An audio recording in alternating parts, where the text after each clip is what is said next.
Hi, welcome to Enterprise AI Weekly. Here we are again, and we've got someone new in our seat today.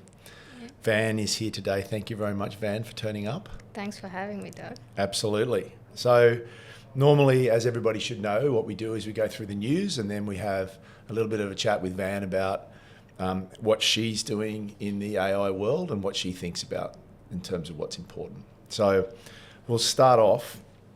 So, there was look, it's sort of interesting this week. How about I say that? So there was some sort of interesting things around again. There's a lot of infrastructure being put into AI around the world. So, more billions and trillions of dollars being spent on infrastructure. Everybody's talking about whether or not this is a bubble. And I think everybody basically believes it's a bubble, but then when they look at it and they say, okay, well, we're putting in all this infrastructure that's actually being used as soon as it gets put in, then maybe it's just part of us growing, but we grow so much faster than we used to. So it's definitely a bubble. Is the bubble going to burst is the question. And I don't think anybody really knows that, but they can see what's different about this is it's being used as it gets put in. So it's pretty cool sort of time from that perspective, but equally a little boring because another data center has gone in. Van, what do you think about that? Was that exciting for you that another data center went in? It is. It is. All right. I think this is just the tip of the iceberg, to be honest, with the infrastructure coming in. Yes. Because I think the industry has pivoted towards AI being used for development and not the infrastructure that helps doing the development. Yep. So having that turn and shift there to give more focus on the infrastructure now and building data centers to give support for that is really interesting now in the space. Yeah, great.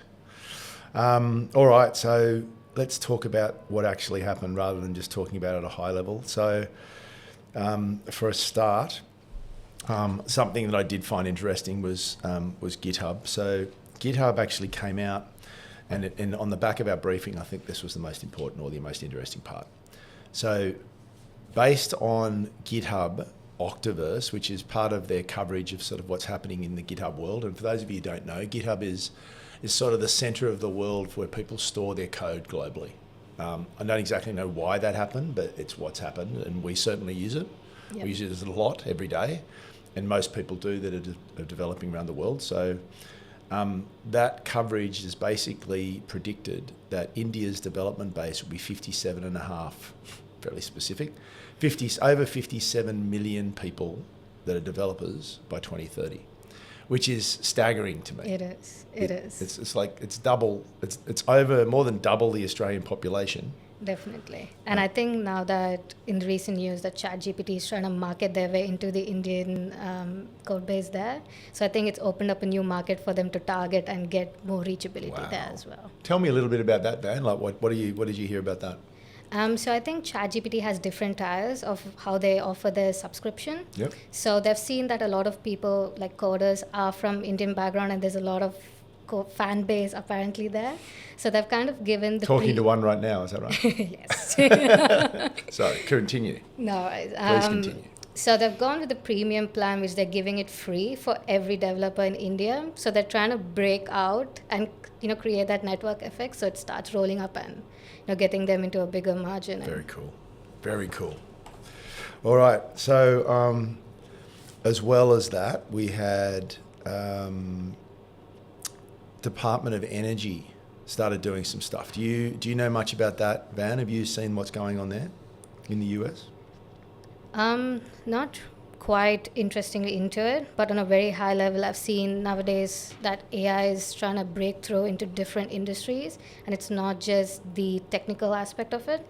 So we have seen them getting into the energy industry where they're trying to find the right balance of renewable energy versus non-renewable ones. And also recently, I think with the telecom industry, was it Qualcomm? They're trying to... Qualcomm, I think, yeah, correct. Yeah, Qualcomm. so they're trying to do the next 6G. Now that we're on 5G, they're trying to do the next 6G, but with AI. So it's interesting how the AI wave is going to different industries. It is. It's like it started with ChatGPT. Yeah. And consumers and businesses got pretty interested in it. And then they turned around and they said, we need more data centers. So they've sort of started building the plumbing And then the next layer above the plumbing is all the network, Yes. right? And then, what's coming next? It's an exciting time. And then there was another bunch of sort of billion-dollar things, and NVIDIA hit a $1 trillion company, I think, for the first time anywhere in the world. And then, yeah.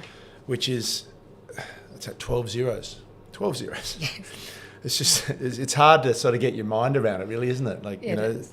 the register on your calculator only had 8 zeros on it, and now we've got businesses with 12 zeros. It's staggering, and it just seems to keep happening. It wasn't that long ago when we sort of had the first company hit 1 trillion, I think, which might have been Apple.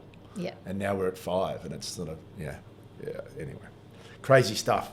So that's probably enough on news, I think, in terms of what we think's interesting. Unless there's anything else particularly newsworthy that you want to talk about, Van? I think the only other one that came out recently Yes. was Atlas from Atlas. ChatGPT. Oh, yes, of course it was. Yes. So that's a new space that GPT is trying to market into. I've had a go at it. It seems pretty good. The UI UX experience could be a bit better, but the amount of energy it has that it pulls from the screen for any browser is really good. Yeah, it's these AI browsers, an interesting concept. I know Atlassian bought one in the UK, in the US for 500 million a little while ago, and now, as you say, OpenAI has brought out their own, and it's scanning sort of the web page that you're on to try and help you summarize and move and do actions and things like that. It's a cool concept, except when they get my credit card and it just goes a little crazy. But anyway, that's conspiracy theories. You won't worry about that.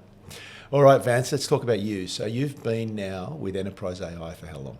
10 months. 10 months. Okay, wow, it's been pretty Wild fast. journey. Yeah. Tell us about that. What did you expect, and then what happened?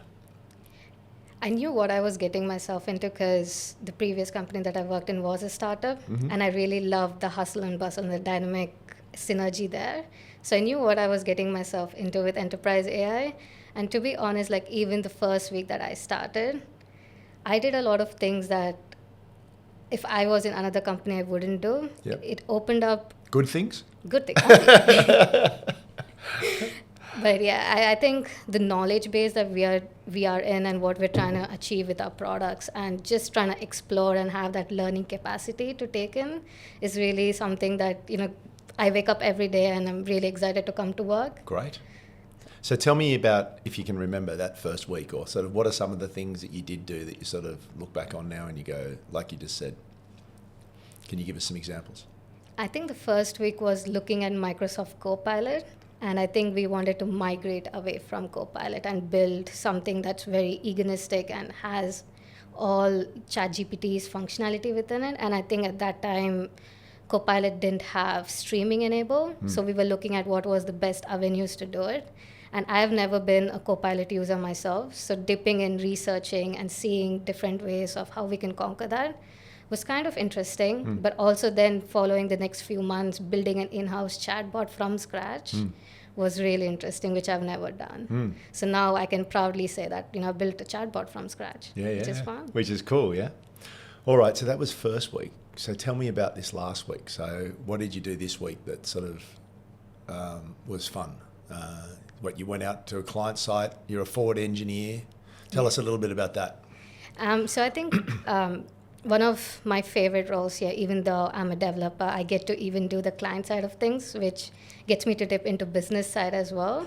So recently I'd gone to a client down in Blacktown, and we had to give a presentation about how our product's going to work and how is it going to help people rather than saying it's going to replace you. So giving that human aspect of it, saying we're going to be able to assist you and not just replace you was kind of good. And also then reaching out to people and just having that human touch of translating what we're trying to do to help their use case was really helpful. Yeah, cool.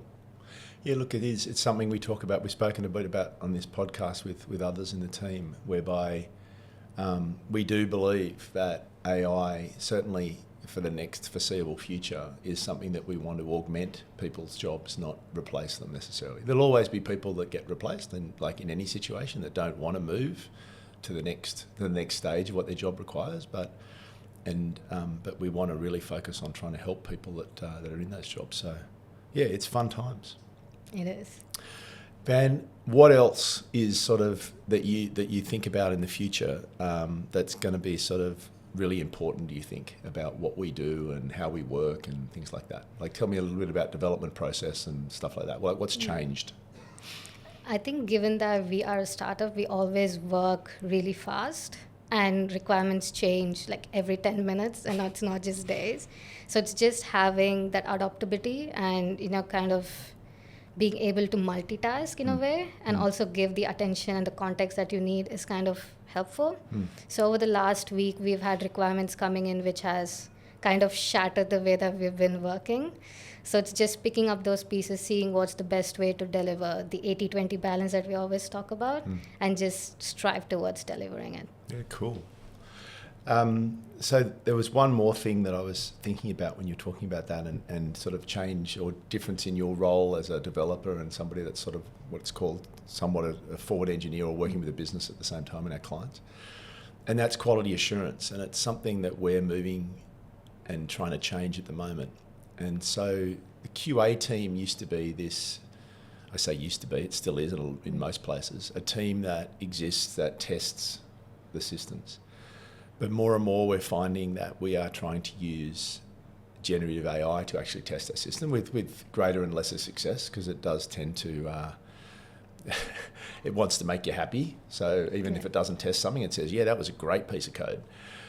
So we do need to obviously check it and build it over time. But we are really looking at moving that QA piece into effectively a repository and a piece of code, and then moving any of those skills more forward so that we've got, something like customer success, quality assurance, and even business analysis all wrapped up into one role, into one sort of piece that is closer to delivering and providing iterations to the customer and getting them to test it faster and faster. So it's a real mould between agile iterative development and what you can actually push with AI and change roles significantly. What do you think about that? Like, what do you? I know the developer role's changing quite significantly and moving very fast. Have you got to a point where it's exciting, or is it still scary, or is it none of the above? What do you feel about that? I think it's probably the middle ground for me. I do know that AI helps us to be more efficient, more quicker. But I think at the end of the day, having that middle ground of human in the loop versus AI and seeing what AI can help us in achieving faster versus what humans are good at is really important. Like when I develop here for front end, our motto is to deliver good UX experience. And what I've seen so far is AI doesn't understand UX. And UX only comes from a human where we know what works, right? What's best for a human to scroll and all of it. So in terms of coding, AI does UI, which is really good, but it never hits the UX. Right. Can you explain a little bit about, just for everybody out there in case they're not as technical as you are, a little bit about the difference between UI and UX, if you wouldn't mind? Yeah. So UI is basically all the elements you see on a web page. It could be a button, it could be a click action, but UX is the experience about how you interact with the said button. So sometimes if the buttons aren't that pretty and it has a lot of information and it's not compact, you would have a really bad experience. And the other one would be making it as accessible as possible. So if you have a website that has a button placed really well, but if you access the same website on a mobile and the button's just out of the place, it just gives you a bad experience. Got it. So it's a human in the loop piece where AI can really provide the UI, build the button. They'll stick too many words on it and you won't be able to click it easily or in the right space on the page, and that's the UX bit that the human still needs to look at and say, okay, that doesn't feel right. The emotion's not there. This isn't easy to use. Yeah, that's a really cool insight, Van. Thank you for that. This is probably just about what we do. We sort of spend a little bit of time talking about the news, and then we talk about whoever our guest is at the day. So look, thank you very much for turning up. Thank you for having me. This is exciting. Yeah, it's good fun, yeah. And thank you very much for everybody out there. Hope you have a great week, and we'll speak to you next week.